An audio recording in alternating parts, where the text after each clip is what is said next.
Hello, everyone, and welcome to Cellular Healing TV. I'm your host, Meredith Dykstra, and this is episode number 166. We have our resident cellular healing specialist, Dr. Dan Pompa, on the line, of course.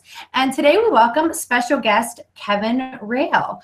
And I know you and Dr. Pompa have been friends for a while, so this is really exciting to have you on the show today. You're a fitness expert and have a lot to share in that realm. So it's going to be a really fun conversation. Before we get started, let me share with the listeners a little bit about more about you, Kevin. So Kevin is an internationally known and sought-after fitness coach featured in the documentary film The Motivation Factor by Doug Orchard Films. He's also the founder of My Six Pack Challenge and specializes in functional training, core training, three-dimensional movement, motivation, and restorative arts. He has a BS in sports management and fitness and wellness, and is a strong first level 1 kettlebell instructor, and is certified through ACSM, NASM, FMS, and ACE. Ooh, that's a lot of acronyms. All right, awesome. Well, Kevin, welcome to Cellular Healing TV. We're so excited to have you on the show. Thank you, Meredith. It is my pleasure. And anytime I have a chance to talk smack with Dr. Pompa, or people who think or talk like him, I jump at the opportunity, because we talk smack a lot, believe you me. There's a little echo on Kevin's end. A little echo too. Yeah, a little echo on Kevin's end. Kevin, I don't know if you have earphones, but that would help. If I had earphones? Maybe. Got earphones? Or turn your volume down. Turn your volume down. All right, let me see. That might be the missing link right there. Yeah, it's already better, actually. Well, anyways, hey, Meredith, I want you to look up the show that Kevin did. What did we title that show, Kevin? Do you remember? Yes. I don't remember the exact title, but I do know what we spoke about. It was all about disordered eating. It might have been orthorexia. Was it orthorexia? Yeah, I think it's titled orthorexia in the title. Yeah. So, Kevin told his story, and that episode touched a lot of people. And if you haven't seen it, go back and watch it, because it really affects more people than you think. And if you wonder where Kevin, and one of the first questions, Kevin, I always ask people is, man, how'd you get into this and why? So I kind of want you to start just by retelling some of your story, because like me, my passion runs deep, because of the suffer from pain to purpose, and I'll tell you what, you have a really amazing story that makes you unique, and it makes you the great trainer and educator that you are. So start there, Kevin. Well, I appreciate that, first of all. And I believe that I don't think that everyone is designed to struggle to become stronger and to become further down the road in life. But I am definitely one of those people who have struggled quite a bit to get to where I am. But I think you do become stronger from all your struggles, and that often defines you as a person. And just like the great Rocky Balboa said, it's not how hard you can hit, it's how hard you can get hit and keep getting up and keep moving forward. And that's how winning is done. And although he's a fictional character, that statement just reverberates through my brain every single day, every single hour, all the way to this present moment, when I still struggle with things. And I just know that just put that little effort forth, and you're always going to come back out on top. So ever since I was like 5 years old, I was touched by fitness and exercise. That was one of my things. I grew up in a family where my dad was always worried that me and my brother were going to get fat and out of shape. And he was old school, so he would use terms like that. And he would say, I don't want you guys to have pot bellies. I remember him saying. So I would always try to do whatever I can to please him and stay in shape. And I also recognized something else, and we talked about this earlier off camera when we were talking about the seven dust and all these other things.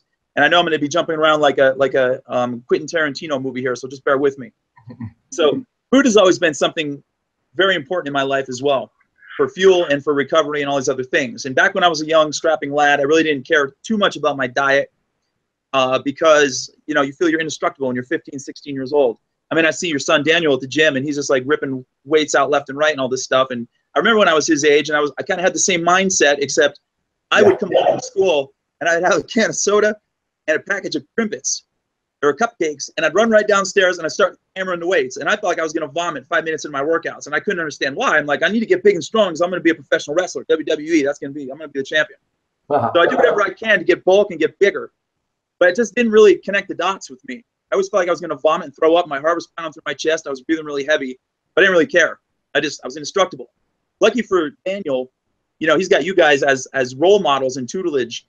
and he knows about that. He's got it down. You know, he's 19. Well, I mean, what is he now? 19, 20, somewhere in that ballpark. 19. So he's already got it. But I was just like fending it off to figure it out on my own. So as I got, when I turned 19, my father got colon cancer, and then I saw the impact that had on not just him, but our family and our close network of people in the neighborhood and our friends and everything, and people come into the house all the time to see him and say hello and pay their last respects, so to speak. And that really was a huge turning point in my life. So I think everyone who's like really serious about fitness and nutrition, there are people who are hacks and there are people who are genuine. And those who are genuine usually had an incident like this happen where they really did come from nothing, and they went through the learning curves, and they went through the hard work, and they went through the struggles. They saw people die right in front of their eyes and saw them take their last breath, and they didn't want to become just like that. And that's kind of one of the things that happened with me. But even further deeper down in the layers, when I was 5 and 6 years old, I was always wanting to be in great shape because of what I was telling you before about my dad's attitude. And he had a high expectation for us, so I wanted to appease him. But one of the things that I noticed was when he's out there in the gardens, dusting the plants with 7 Dust, wearing this yellow uniform from head to toe, made out of rubber, and a face mask and everything, telling me and my brother we couldn't be outside when he was doing it, something clicked inside my head, and I was like, oh my God, you're going to put that stuff on those plants, they're going to grow into vegetables, and you're going to harvest them, and you're going to want me to eat those things at the dinner table? It's not happening, not my dime. So I would just like rebel, and I wouldn't eat my vegetables and all that stuff, and I wouldn't eat the fruits and everything from the trees we had in the yard. And that actually started the nutrition thing in my brain. Although, yes, I used to drink soda and eat all the crap, I still in the back, there was this voice chatting to me saying, don't eat that stuff. So when he finally got cancer, I was actually 15 when he got diagnosed. I was 19 when he died. It then started clicking in my head that perhaps all that stuff he was using out in the yard and in the gardens was not so good for the body. And I looked back on it, and I'm like, wow, thank God I didn't eat the carrots and the rutabagas and all the tomatoes and everything else that had been sprayed and dusted, because perhaps that is what caused his illness and his sickness. So the connection points started coming together. And then as I got in my early 20s, I started fusing the connection between eating more healthy and my workouts. And I started figuring out that whole dynamic. Then I started getting into fasting before my workouts. And then we've had many conversations about that. And that's probably a whole nother show in itself. Yeah. And the benefits of that. But like fasting and working out on an empty stomach is like, that's like my #1 thing these days. So I went through this long learning curve and all this experimentation. And what it boils down to is you always want to feed your body as high octane fuel as you possibly can, and try to do that in conjunction with your workouts. And whatever system works best for you is the one that works best for you. And that's plain and simple. Fasting works really good for me, and it may not work good for someone else. They may need to eat a banana before their workout, or some organic yogurt and peanut butter. I don't know. I don't really care. If you can eat something and tolerate it, that's fine. That's your prerogative, and it works for you. What works for me is working on an empty stomach. So all this information that I've accumulated over the years, I try to push forward, and I don't want people to go down the same path as my father, including myself. So I try to do every single thing I possibly can to avoid cancer, inflammation, disease, brain function problems, dementia, and all these other things that everyone just complains about all the time. Anything that I can to try to make myself a 100% healthy human being from head to toe, inside and out, mentally and physically, I will do it. And that's where I could have based all my workouts from going forward. And that's what I do when I train people as well. And with my program that Meredith mentioned, my 6-pack challenge, it's chocked full of all these different movement patterns, complex movement patterns. When you do complex, yeah, and I want you to talk about what that is, what that looks like, where our viewers can get the 6-pack challenge, and also talking about these primal movements, because if people watched you in the gym, you're always doing different things, and it's very, very different from what most trainers or people are doing. So I want you to talk about that. But before we leave the chemical conversation, let's bring that to a close, because there was you and I were talking off air, and you had a conversation with somebody who is basically defending, if you will, glyphosate, Monsanto, Roundup, the chemical. Talk about that, because I want you to share that conversation with our viewers. Well, I posted a video on Facebook this morning. I'm not going to mention names about who I got in a scrap with and all that stuff. I wouldn't even call it a scrap. It was just like a conversation. Yeah. Let's put it that way. And when you're in a position like myself or you, we get haters all the time, and we always get conflict, and we get people that are acting like they know more than we do. They got more initials past their name, more degrees. They went to this university or that one, and they know this person and this expert and that expert. And it's like my guru can beat up your guru is what it comes down to in the end. But that's just a big smoking pile of fluff, in my opinion. You can't fool Mother Nature, and you can't be common sense in the end. That's what it all boils down to all the time.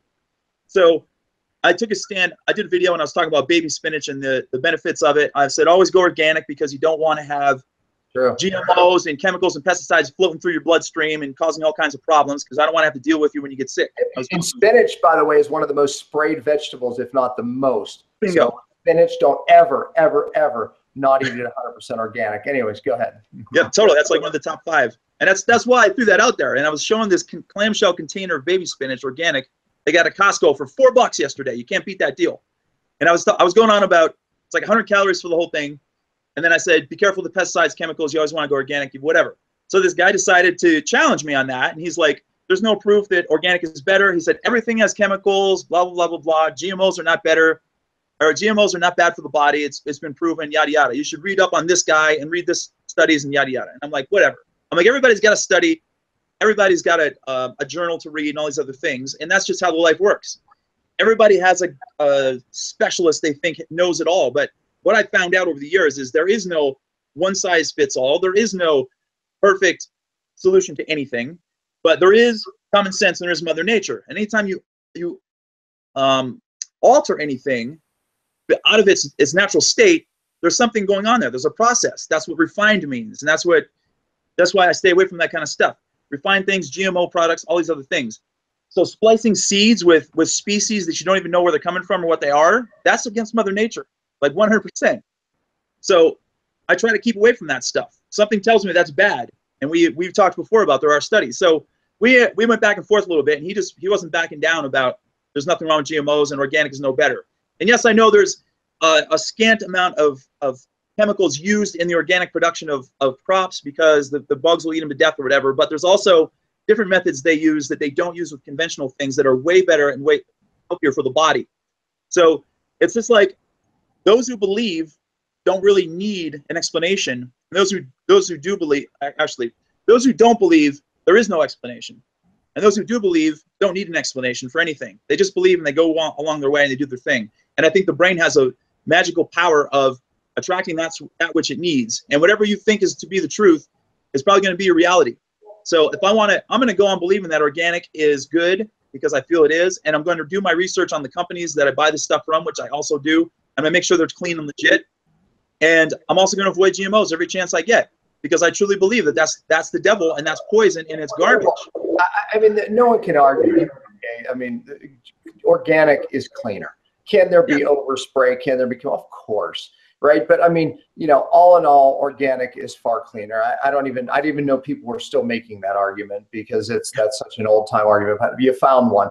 GMOs. I read you this study. I did a Facebook Live a few weeks ago, and it says this came out a few weeks ago. Monsanto colluded with EPA, was unable to prove Roundup does not cause cancer. Unsealed court documents revealed, and it says in this said, newly unsealed court documents released earlier today seemingly revealed a startling effort on the part of Monsanto and the EPA to work in concert to kill and discredit independent, inconvenient cancer research, obviously, conducted by the World Health Organization. And they did. I was, when that was happening, I was doing things, talking about that. I even did a Facebook Live on my wife's, on Marilee's thing, gosh, probably 8 months ago, about how they were, working together to cover up the research that in fact showed clearly that this chemical is causing cancer, leaky gut, and other problems. This came out, but yet, did you hear it on mainstream media? Of course not. Nope. But absolutely, you can get these court documents. You can look at this cover up yourself. You can look at the research showing by independent studies that glyphosate's linked not just to cancer, but multiple diseases. Look at Stephanie Seneff's work, senior scientist at MIT. Very hard to refute. She has no axe to grind other than figuring out, what's going on and why children are getting sick with autoimmune and other conditions. So, there you go, man. I mean, that to me ends that argument. But yeah, you know what? I think you're right. I think this guy he wants to believe what he wants to believe. And I don't think you could ever change him, Kevin. And it's never like I never try to change anybody. They have their choice to choose what they want. Yeah, but you know, I mean, see, Kevin, a lot of it comes from our major premise, our philosophy, right? You know, you could show me things the saying, look, this chemical, it's, you know, absolutely safe. And my mind's going, it's a chemical. If I ingest this every day, this is a problem. I don't care if you don't have a study yet showing that it causes problems, right? Because see, my major premise comes from it's a chemical, and if I'm ingesting it daily, you know, could I ingest it periodically and my body deal with it? Of course.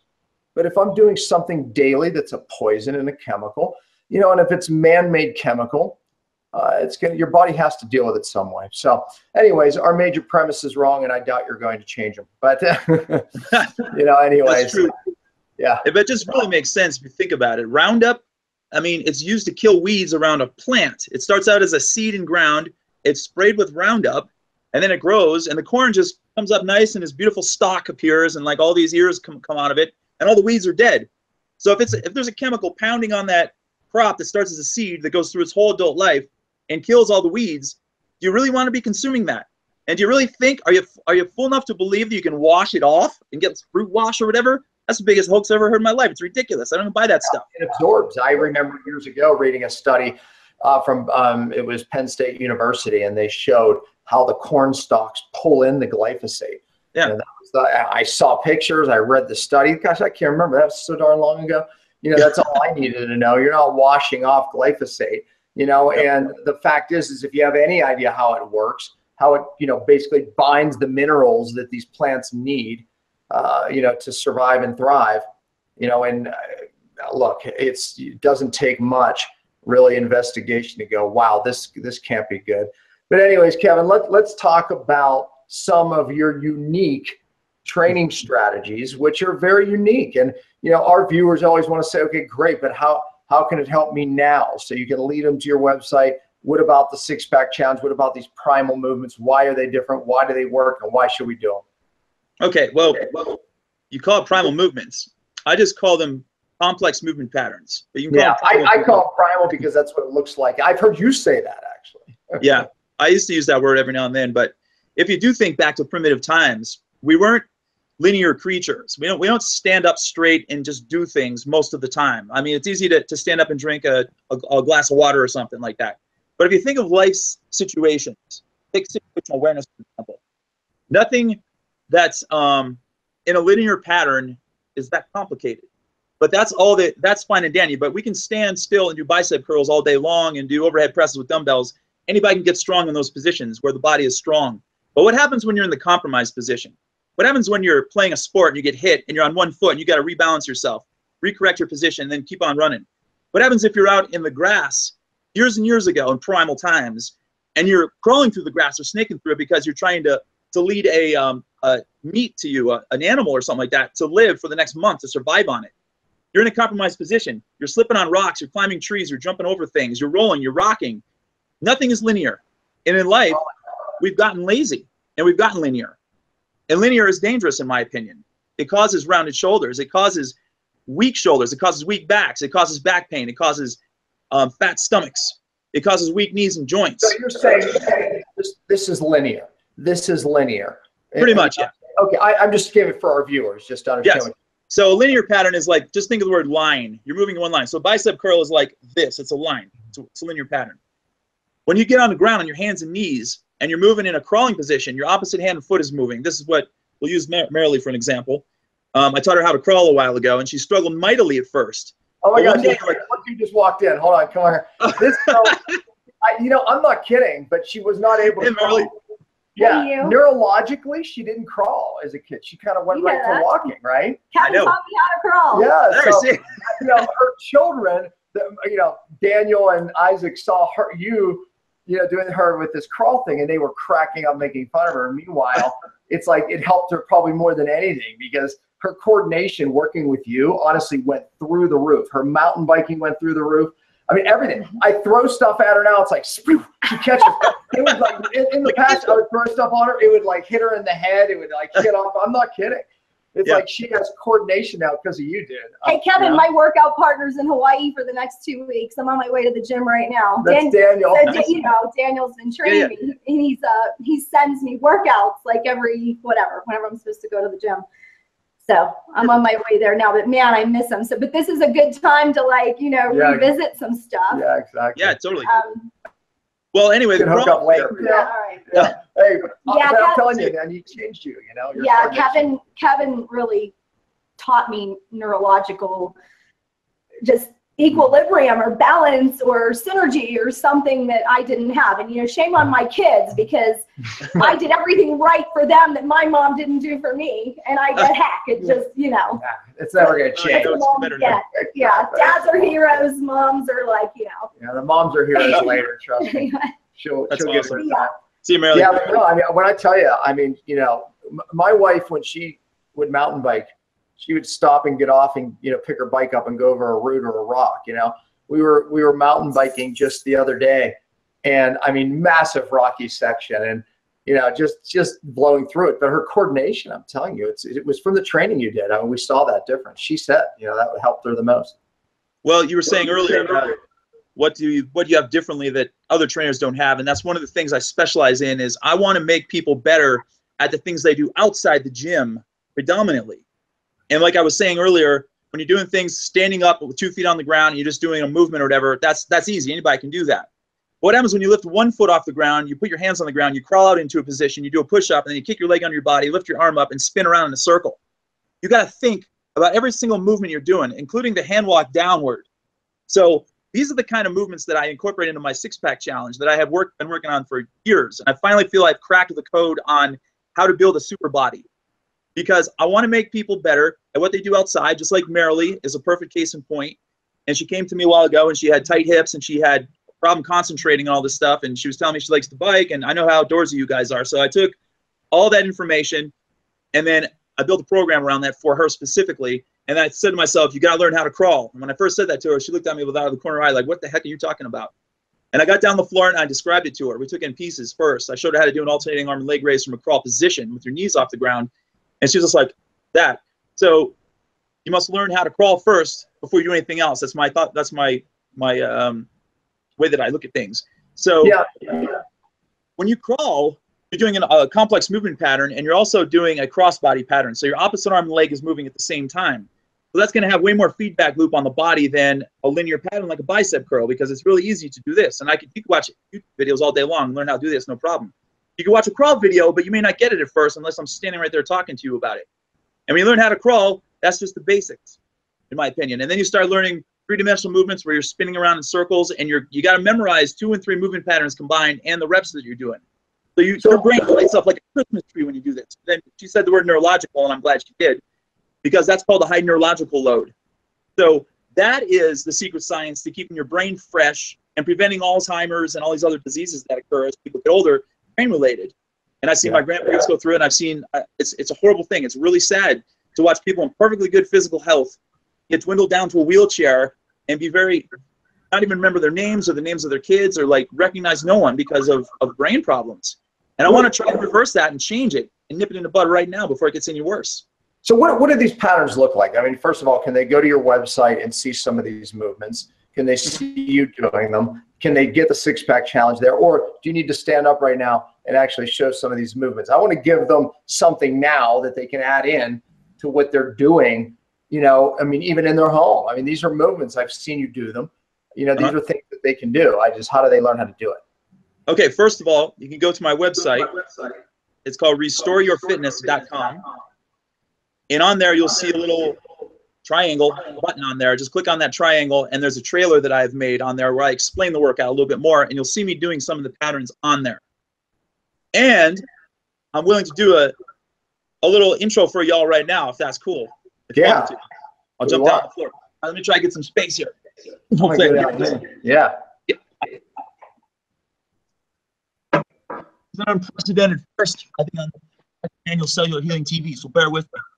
So I'm going to do an exercise called a rail breaker. This is one of my favorites. I'm going to add a push-up in. I'm going to do a single leg hand walk, rail breaker push-up. There's a lot of words. Just bear with me. So this is what I'm talking about. We're going to step back. I'm going to stand on 1 foot. Now I'm going to do a hand walk down like this. I'm going to kick my leg under my body. I'm going to kick all the way around, and now my other foot comes off the ground and do a push-up. I'm going to kick it back under, lift this foot back up, walk all the way back up, maintain my balance and switch sides, come back down and switch sides. Kick this leg under, kick this leg under, push up, kick it back, walk back up. So there you go. Wow. And my heart rate just went through the roof. Yeah, no, I was just going to say that. It does. I mean, you're in shape, man. You're huffing, right? It's like, you know, and by the way, it may take you, you know, Kevin made it look easy, but it may take you several times to get it, but you'll get it. Don't say I can't do it. Believe me, if Mary could learn it, you can learn it. But I mean, your brain, it's like riding a bike. You're going, wait, what? Let me see that again. What? Yes. But that's the point. That's the whole point, you know? Exactly. Yeah. So there was there's a lot of things going on right there. So you've got balance going on, you've got brain function going on, you got a complex movement pattern, you're working your upper body, you're working your core, and you're improving your flexibility, all rolled into one. And that's only one exercise I did. I only did 1 rep to each side, and my heart rate's through the roof. So is that part of your core? Is that part of the ab, the 6-pack challenge? Yes. Yes, you will see stuff just like that in my 6-pack challenge. That's one of the exercises. People think of that as an ab, right? That doesn't look like a sit-up to me, you know? Right. And that's another thing. Sit-ups and crunches are boring, and there's so many other ways to work the abs. It's not even funny. I see people on the crunch machine in the gym all the time, and it's like, ugh, it's dreadful. It's almost as bad as seeing someone doing American swings with kettlebells. So I try to push the edge and make things a lot more fun than normal and a lot more holistic than your average crunch or sit up or plank hold. You're always moving around, and you do so many other activities with your body that you really don't even focus on your abs until way after the workout's over. And then all of a sudden your stomach is solid as a rock in a couple weeks, and you're like, wow, that's actually working. Yeah. So that whole thing, when you walk down with one leg in the air, your core is working right there, but you're also working your posterior chain too. You have to suspend your legs, so your hamstrings and glutes work. Then you kick your leg under your body, you roll over, you're working your shoulders, you're improving your posture, you're improving your brain function. So that's one exercise right there, and I built the whole entire program around this premise. So in my program, I'm not trying to toot my own horn or use this as a cheap, sleazy plug, but I'm just being honest. I mean, I've seen it all come and go. I still see it to this day. This program and this one, 20-minute this and 10-minute that, and Tabata drills and whatever, that's all fine and dandy. But what I've devised is a program that's going to improve your balance, your brain function, your lean muscle mass, your core strength, your posture, and it's also going to burn a ton of calories, all rolled into one in a nicely tightly wound package deal, and you can do it, as you can see, in 5 to 10 feet of space, any locale across the world. Yeah, no, it's fantastic. I mean, here, I mean, it's very popular. I mean, people, you know, think it's amazing. Well, Meredith, I've seen it in action. So, you know, you probably have questions that our viewers and listeners have questions about. I know. Well, I want to try it too. I'm super motivated because just personally, I found some challenges with, you know, eating such a clean diet and taking a lot of supplements that I find it very easy to maintain a lean body mass without really exercising at all. I mean, I hate to say it, but to be honest, I'll go weeks not exercise at all and not feel like I look any different. Because I think part of it too is, you know, I get bored with exercise, and I love how well this ties into to diet variation. Your concept of, you know, varying our meals and our food and in the timing to you know, to optimize our hormones. So I think the exercise variation piece of this just, you know, it complements it so well. So with that being said, you know, Kevin, what you with your diet, with the exercise variation, maybe some supplements you take, just to kind of give us an idea of what the implementation looks like in real life for you? Well, usually I work out first thing in the morning, or the first chance I get to work out, I call it. Normally, I'm able to get to the gym rather early at between 5:30 and 6 a.m. But oftentimes I'll have a client at 6 a.m. or 5:30 or something, and then I'll have to wait. So it's either first thing in the morning or my first available chance to work out, because I just feel I get the most brain function spike from working out first thing in the morning. If I work out late in the afternoon, it's like, I kind of have to drag myself to work out. So I try to do it first thing, as close to first thing as possible. Empty stomach always, it's not even a question. Once in a while, I will do a greens powder or a pre-workout formula, because I get people give me you know, samples of things all the time, because always reps of companies are always trying to get me to promote their stuff and whatever, and it needs to get through the K-Rail seal of approval. And if it's got aspartame, potassium, red lake number 40, blue number 5, anything artificial in it, I see it in a nanosecond. And people come to me all the time, oh, this is clean, this is natural, try this out, blah, blah. I just got to read the ingredient label. And if it has any of that stuff, yeah, you're right. Circular dispenser.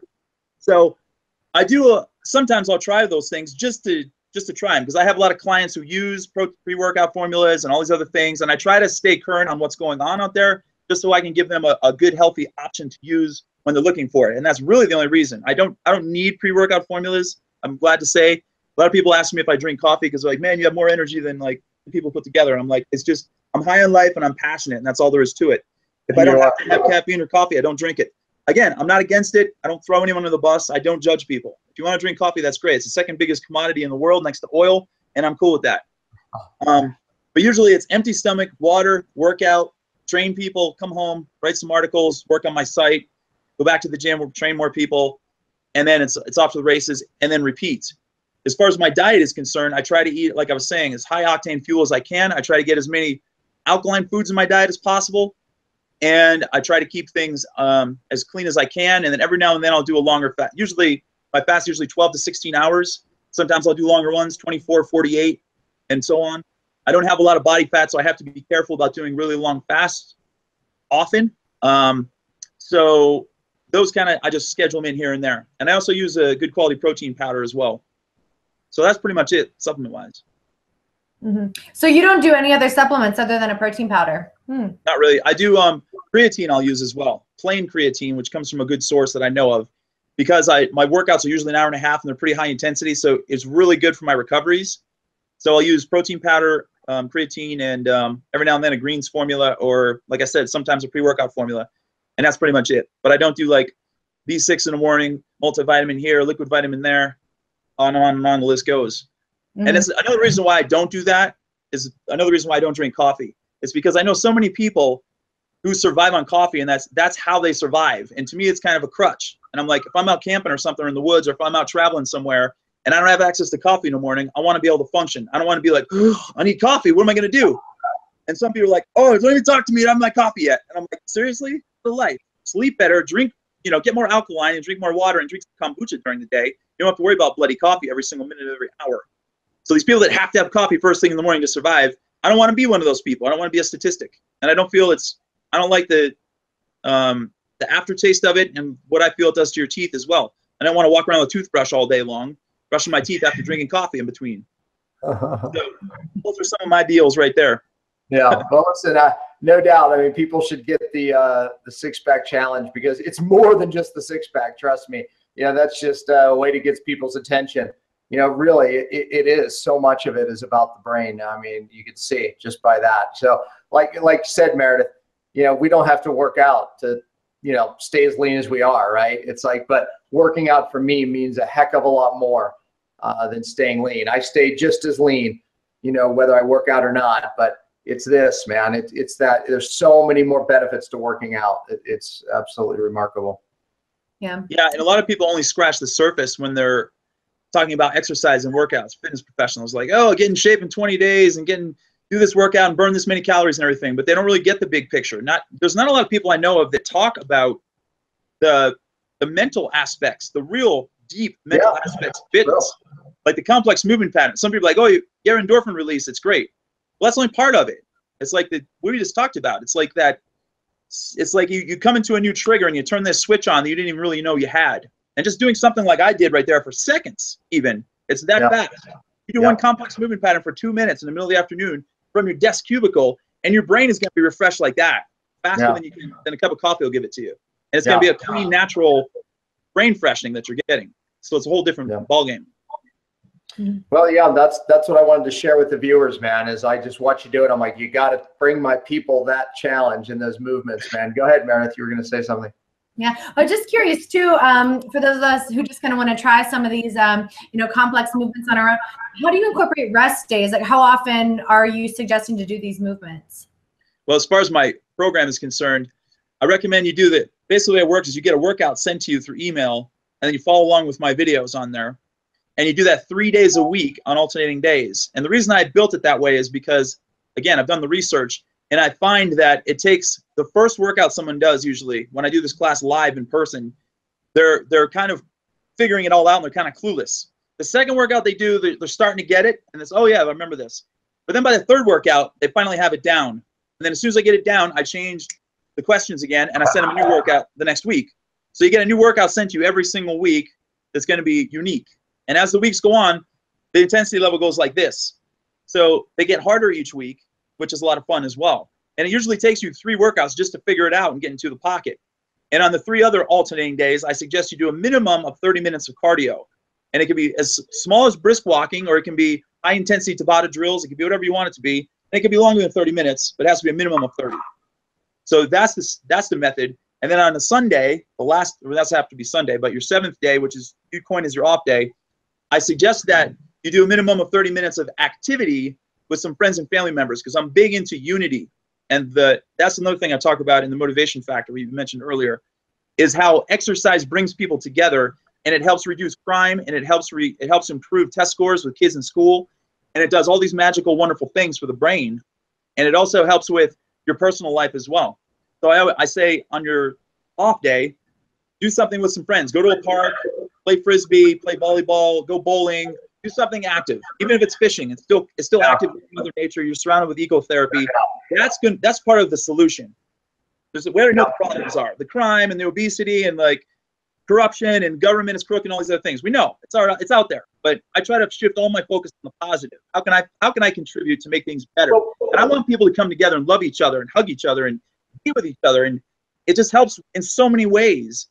And it's overlooked. I think exercise is like it's the panacea, and it can be used as that ingredient to get everyone together and stop the feuding and stop the fighting and the bickering and the irrelevant childish gibberish that goes on around us all the time that I see every single day. And that's how we can do it. Movement's missing, and so is that. Well, listen, Kevin, not everyone can hire you as their coach, but they can all go get the 6-pack challenge, and then you'll be their coach, right? You're sending them these workouts, man. So do it. It's all the rage here. It's like, and the fact is you can do it right in your own home, man. That's what's so cool. So, get it. Go to his site. Remind them how to get it again on your website, Kevin. It's restoreyourfitness.com, and it's called My 6-Pack Challenge. And I'm easy to find. I'm on social media, Kevin Rail. Just look for me. I'm on Facebook, Instagram, all that stuff. Yep. No, absolutely get it. And he doesn't, he can be your coach too, man. It's like I said, it's all the rage here. Do it, man. It will absolutely change not just your physique, obviously not just your abs. More importantly, it's going to change your nervous system, man. And that's where people need the greatest change, no doubt about it. Kevin, thanks for coming on, man. And I wanted you to deliver that, and you did. So appreciate it very much. Thank you. Thanks, Doc. Appreciate it. Meredith, absolutely. Thank you too. Yes, thank you so much, Dr. Pompa and Kevin. Amazing message and amazing information. I'm really excited to try your workouts myself. So everybody go to restoreyourfitness.com, check out Kevin's program. And thanks again, Kevin, for sharing your wisdom. Welcome. Absolutely. Have a great day, everyone. Talk to you, man. Bye. Take care, everybody. Bye.